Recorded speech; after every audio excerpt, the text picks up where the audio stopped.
Depuis 2 jours, les parents des élèves de l'école Terra Amata ne parlent que de l'affaire.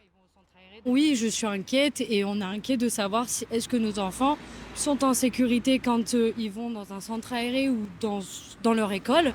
L'alerte a été donnée le 6 février par un médecin, un signalement immédiatement suivi par 3 dépôts de plainte.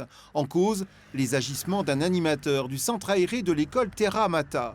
L'homme, âgé de 40 ans, est soupçonné d'avoir commis des viols et des agressions sexuelles sur des très jeunes enfants dont il avait la charge.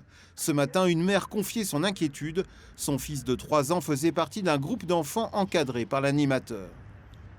Hier soir, il m'a cité des jeux qu'il faisait et puis ce matin, il m'a donné des précisions qui m'ont vraiment alertée. C'est sorti tout seul dans l'ascenseur en évoquant quelque chose au sujet de son doudou et l'usage fait avec le doudou qui n'a pas pu être imaginé par un enfant parce que moi-même, quand il m'en a parlé, j'ai compris que c'était sexuel, mais c'est pas quelque chose qu'il a pu inventer. Devant la gravité des soupçons pesant sur l'animateur, la ville de Nice a rapidement réagi comme elle le précise dans un communiqué. Convoqué par sa direction lundi 9 février, l'agent a fait l'objet d'une suspension immédiate de ses fonctions par la ville de Nice.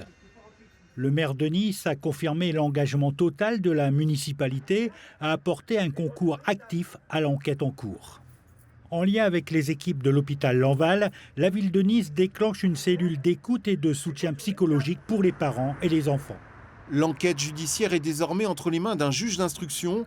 L'animateur a été mis en examen des chefs d'agression sexuelle et viol sur mineurs de moins de 15 ans, agression sexuelle sur mineurs de plus de 15 ans par personne ayant autorité et harcèlement. Il a été placé en détention provisoire.